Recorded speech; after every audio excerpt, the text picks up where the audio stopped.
What's up, hello, my name is Emma, and today I'm giving you guys my January wrap-up. Now, in the month of January, I read 11 books, which is so wild to me. I think this is definitely at least one of my biggest wrap-ups ever, if not the biggest. January was the Winter Biennial Bibliothon, which definitely accounts for a large amount of this reading, so if you're interested in checking out my video challenges for that week, as well as my daily reading vlogs, I will leave that playlist below. Now, I'm going to try to go through these very, very quickly. I'm not used to reviewing 11 books in one video, but I do have individual Goodreads reviews for each of these books, so those are all linked below if you want some more in-depth thoughts. The first book I finished in the month of January is Always and Forever, Lara Jean by Jenny Han, which is the third and final installment in the To All the Boys I've Loved Before series. I have to say, I think Always and Forever, Lara Jean is probably my favorite in this story just because of the level of maturity and the progression of the story is so much higher than the other two books. I mentioned in my December wrap-up that I had a lot of problems with P.S. I Still Love You, and I was definitely a little let down by it,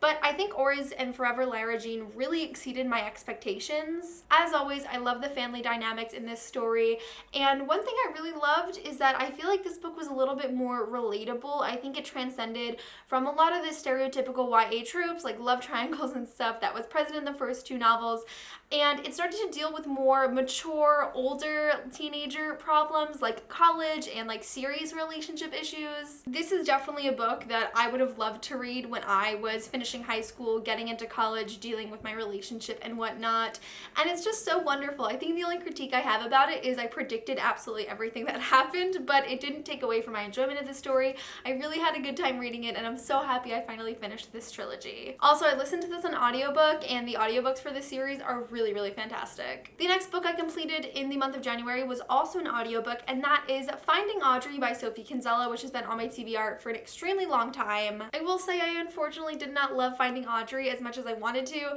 I have been recommended this book so many times over the years because it does deal with a main character with social anxiety, which is for some reason few and far between in YA, but it just didn't really deliver for me. I will say I loved the mental health aspect of this book. I think this is totally an accurate portrayal of what it is like to live with social anxiety and depression. I loved Audrey's recovery process. I loved being able to see her have her own little victories and have it truly be attributed to herself and no one else. The mental health aspect is the only element I really liked about this book. There was like no plot whatsoever. It was so dragging at some points just because there were no significant events happening. All of the secondary characters except for her younger brother and the love interest were so annoying and unbearable to me, and like I really didn't like anyone else in this story besides Audrey. And the other part I didn't like is that the ending is just so anticlimactic. We are building up to this certain thing throughout the entire story and we never find out what it is. And I understand there are sometimes reasons that authors don't reveal all of the information to the readers, but I felt like this is a book that really needed it, and I probably would have upped my rating from like 3 stars to 4 stars if we had that piece of information at the end. So overall, I didn't love Finding Audrey, but I will say if you're looking for a book that has to do with social anxiety, I would highly recommend it. It's just if you are not very character driven in your reading, you don't like contemporaries to begin with, you need something that's like more fast paced and interesting, maybe this isn't the book for you. Also, I did not like the audiobook for this at all. The narrator is like a much older woman reading a 14-year-old's perspective, and it just clashed throughout the entire story for me. I listened to a third audiobook this month, and that is Renegades by Marissa Meyer, which is by far my absolute favorite book of the year so far. This will be on my favorites of the year list. I loved it so much. It is narrated by one of my favorite audiobook narrators, Rebecca Solar. She narrates all of Marissa Meyer's works, and the male narrator for this was also fantastic. I read Renegades because it is the Biblio Book Club's choice for I think November to January, and we will be having a live show discussing it on the Buy No Bibliothon YouTube channel, so follow us on Twitter at BBibliothon for that announcement.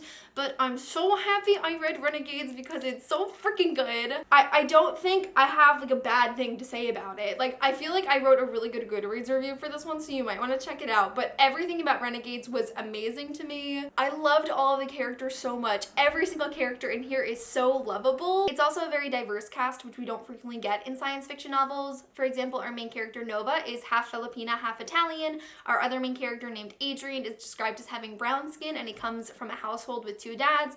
And we also have a side character who is disabled and walks with a cane, and as this is a world with superpowers, his superpower has nothing to do with his disability, which was so great to see. I loved the world of this. I loved all of the different superpowers, and I feel like the science fiction aspect of the story is really well developed. I loved the history because we have this time of anarchy that's described where we now are living in a more controlled society, and we have the anarchists trying to infiltrate the renegades and the renegades trying to infiltrate the anarchists, and it's so freaking good. The last thing I want to say about this is it is definitely not a heavy romance focused novel. It is super focused on action and plot, and I loved it so much. And the freaking ending, this has one of the best endings to a start to a duology or a trilogy, a series that I have read in so long. I cannot recommend Renegades enough. Please, please, please read it. And so next up is the final book that I read in January that was not a part of the Winter Biennial Bibliothon, but that is Zenith by Sasha Alsberg and Lindsay Cummings. I feel very passionate about this, but I don't want to spend too much time talking about it because I know the majority of you guys watching this will not apply to. The consensus has been if you're friends with Sasha and Lindsay, you're not able to give an honest review because you have a bias to them. But personally, I have felt way more pressure from the people who have a vengeance against this book, who are pressuring me to be more critical and more harsh than I ever am with any books, to lower my rating as opposed to give it a more positive rating because of Sasha and Lindsay. I review books of authors that I am good friends with all the time. No one has ever questioned the legitimacy of my reviews for that reason before. So of course I throw out all the pressures. I don't care about them. I reviewed this book honestly, and if you don't think so, maybe my channel is not for you. I gave Zenith 4 to 5 stars because I had a lot of fun reading it. Again, this is one where I feel my Goodreads review is definitely a little bit more in-depth than what I can say in this video. To give a quick rundown on the things that I liked, I really liked the world. I loved most of the characters. Andy, Lara, and Valen were definitely my favorites. I actually enjoyed the writing style. I felt it was very descriptive and the fight scenes were choreographed well, and that's something I personally really appreciate when reading a science fiction fantasy story. Also, Alfie, the artificial intelligence, I need a spin-off because he's amazing. Regarding critiques, I definitely think it could have been condensed a little bit. I think it was really long where I had to take a break for the first time like ever reading a book, and I needed to read something short and light to sort of just like reel me back in, which isn't frequent for me. Dex was my least favorite character. I'd like to think that he has qualities that I could grow to like in the future, but I really wasn't a fan of him in this book. And although I liked the overall writing style and the narration of it, I wasn't a huge fan of some of the dialogue at some points, specifically with Dex, which is why I'm like, I don't know if this is necessarily just because I don't like him as a character, or if there was something different in his dialogue as compared to the scenes between Andy and the Marauders. From what I can remember from my Goodreads review, I think that pretty much sums it up. Overall, I did really enjoy Zenith. If you're somebody that likes an entertaining plot-based story, I would highly recommend it because there are just so many twists and turns in this novel that really surprised me. Like, the ending still has me shook. Overall, I had a great time reading Zenith, and I will definitely be reading book 2 when it comes out. Hello. I forgot to mention a book. What's new here? So that makes it like number 12 or 13 that I read in January. Oh my god. And it's another audiobook. How did I listen to so many audiobooks this month? I don't understand. Another book I read in the beginning of the month was The Cruel Prince by Holly Black, which was fan-freaking-tastic. The writing style of this book is just gorgeous. I love Holly Black's writing style. I've never been disappointed by one of her books yet. Also, the world of The Cruel Prince is amazing. It captures all of the beauty and like whimsicality that we have associated with fairies in folklore for so long, but it also preserves that dark and cruelness that is also there, and they both come out so well in this story. Fun fact, if you didn't know, this is actually set in the same world as The Darkest Part of the Forest, and I did know that before reading, but I did not know until I went to see a Holly Black at a signing that there are character cameos from The Darkest Part of the Forest in The Cruel Prince, which I totally did not pick up on. So if you liked The Darkest Part of the Forest, I think you'll definitely like The Cruel Prince. I really loved all of the different character dynamics in The Cruel Prince. Jude is a great protagonist. I feel like although she has grown up in this fairyland, she's definitely a very realistic teenager, and her responses just like make sense, which I really appreciate reading about. And also one other thing I love about this book is it's not heavy romance focused like a lot of other YA fantasy novels. It is definitely focused on politics. It has so much political intrigue, which is not something that is, number one, ever touched upon, and number two, something that I typically like, but I really enjoyed it. I will say the reason I gave this like 4.5 out of 5 stars instead of 5 is because I did lose my way a little bit while listening to the audiobook. At some point, it was just so saturated with politics that I do kind of wish I was able to slow down and take my time with it, because I feel like I lost a little bit of the story along the way, but that does not take away from my enjoyment of it. I really, really loved it. So if you are someone that's interested in a complex fantasy world with gorgeous writing, really well developed, lots of talk of politics, highly would recommend this one. Moving on to the biannual Bibliothon wrap-up. The first book was an unanticipated addition to my TBR, and it fulfilled the Read a Backlist title challenge, and that is City of Bones by Cassandra Clare. If you don't know, I am hosting a year-long read-along for the entire Shadowhunter Chronicles by Cassandra Clare. I will leave that announcement video down below. I'm pretty sure by the time this goes up, we might have already had the live show, so I will also link that down below. But I loved City of Bones. Like, is this even a question? We've been new. I did read the 10th anniversary edition, which I really enjoyed. If you have the 10th anniversary edition and are planning on rereading City of Bones in the future, I'd highly recommend it because there are just so many beautiful character portraits throughout this story, and there are also a few edits that I identified, and I really appreciate the fact that Cassie went back in and made changes to a book she published 10 years ago, so it better aligned with her viewpoints now. What is interesting about this reread is when I first started, I wasn't loving it as much as I remembered I used to, and I sort of went through this existential crisis where I was like, am I falling out of love with City of Bones? What is going on? But then I got like 20 pages further and I was like, I love this. I'm living my best life. This is amazing. I love City of Bones. I'm so happy I read it this month, and hopefully in my February wrap-up we will be talking about City of Ashes. The next book I read for the Winter Biennial Bibliothon was to read the group book, and so for that one it was Otherworld by Jason Segel and Kirsten Miller. We did already have our live show discussion for this, so if you would like to watch, I'll link that below as well. Oh, my voice just cracked. Otherworld was another 4-star read for me. Again, I really enjoyed the world of it. There's something about like modern day sci-fi and virtual reality that really, really intrigues me. My biggest like about this book is just the plot and the events that happened and the world, and my biggest dislikes are I really did not like our main character like at all. Everyone's like, he was supposed to be an unlikable main character, which I don't agree with. I think we were supposed to like him, but I just don't like him at all. I think Simon is abrasive and impulsive. He does a lot of things that I just like morally don't agree with, and I just hate the addiction in the story to the chosen one trope as well as to save the damsel in distress. And my final critique about it is that the ending is just so unfinished. Like, it literally feels like it ended in the middle of a scene. I listened to the audiobook of this one. Another perk about this book, the audiobook narrated by Jason Segel is fantastic. But the ending was just so abrupt. There's always a point I hit in audiobooks where I'm like, oh, like, I feel like this is gonna be over in like another 15 minutes, and then it's another hour. And I feel like that's the point I was at the end, where like I felt like there should have been another hour in the audiobook or another like however many pages. I just feel like it ended too soon. Not really where you'd want a cliffhanger to be before the next book in a series, but it just stopped. Overall, I think my enjoyment of the progression of the world and the plot and how things develop definitely trumped those little critiques I had. So it's definitely a book that I will consider reading the sequel for once it's out. The next book I read for the Winter Biennial Bibliothon was originally intended to just complete the challenge for read a book under 200 pages, but it also, over the course of the Bibliothon and the other books I've read, became read a book that has been mentioned in another book, movie, or TV show, and for that one I chose Girl Interrupted by Susanna Kaysen. Now, I love the movie for Girl Interrupted. I wrote a paper for it in my abnormal psychology class in college. I really, really loved the movie. I unfortunately did not like the book as much. I gave this book about 3 stars, maybe 3.5 stars, because I love the content matter of it. It is obviously a memoir about borderline personality disorder, and I feel like that came across so well in text.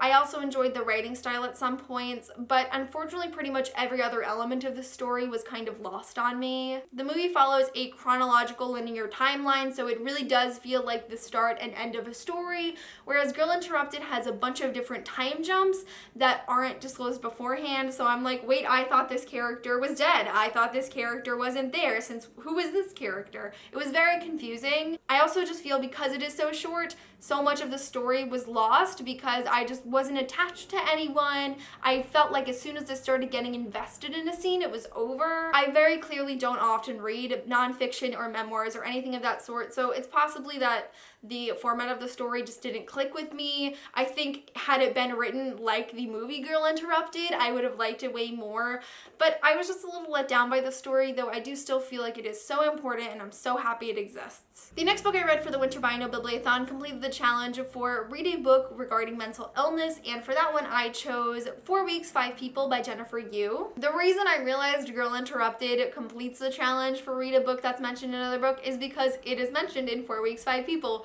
which I did not know until I was reading it. So I thought like everything coming full circle. That was really cool. 4 Weeks, 5 People, another fantastic read. This is definitely one of my new favorite mental health novels. It follows 5 different people dealing with 5 different disorders. We have own voices representation for depression and eating disorders, because there is a boy with an eating disorder in this book, which I'm always excited to see represented. We also have a character with OCD. We also have a character with narcissistic personality disorder, and the last character, their illness was a little bit more vague, so I did reach out to the author and she said that Ben has borderline personality disorder with dissociative episodes. So much representation in this novel, I love it. I loved 4 Weeks, 5 People so much, 5 out of 5 stars, of course. It definitely is another novel that's not super plot based, it's definitely very character driven, but it has enough character development in it that I think it compensates for the lack of plot. Whereas with Finding Audrey, for example, I feel like it didn't really compensate for the lack of plot, but I think 4 Weeks, 5 People just did it fabulously. It was just so good. It was so raw, so honest, definitely rooted in reality, and I feel like there's just so much to relate to in this story. I'm gonna place an additional trigger warning for suicide on this book, but just overall, fantastic novel. I'm definitely planning on giving a spoiler-free review independently on my channel because I loved it that much. The next book I read for the Winter Biennial Bibliothon completed the challenge for read a sequel, and for that one I chose Siege and Storm by Leigh Bardugo, which is book 2 in the Grishaverse trilogy. I didn't have the most desired experience reading Siege and Storm. I had read Shadow and Bone book 1 back in 2015, and I didn't dive into Siege and Storm until 2018, so it's been many years. Can't remember a thing from Shadow and Bone, and I listened to it in the audiobook, which definitely, this is like my second or third time doing this, and I definitely cannot jump into a series with the audiobook years later. I can't do it. I spent almost half of this book just being confused and not being able to be engaged. I really do not think that is a reflection of the quality of this story. I think it was just my personal reading experience. That being said, when I got in, I got in. I loved this book so much, although really not connected with the beginning, but the second half of this book was fabulous in my opinion. I love the magic system, I love the world, I love the characters. Like the Grishaverse trilogy and Six of Crows are just books that I can't even make coherent reviews of because I just love them so much. After finishing the Bibliothon, I did dive right into Rune and Rising, and I'm listening to it right now, and it's so good, and I'm so happy to be back in this world and to have finally finished the series, or at least I'm in the process of finishing the series. I really loved Siege and Storm. I think it probably will be my favorite in this series just because it was so good, and it might be a little hard for Rune and Rising to top it, but I'm really excited to continue reading. Next book I finished for the Winter Biennial Bibliothon. Didn't actually complete any challenges because there are only 7 challenges and I read 8 books. But sometimes I just really like to go on Overdrive, which is an app that connects to your local library and it allows you to rent ebooks and audiobooks as a part of your library. And sometimes I just like to scroll and see what they have available that are like short ebooks for me to read, just to sort of balance me out between so much audiobook listening and so much physical reading.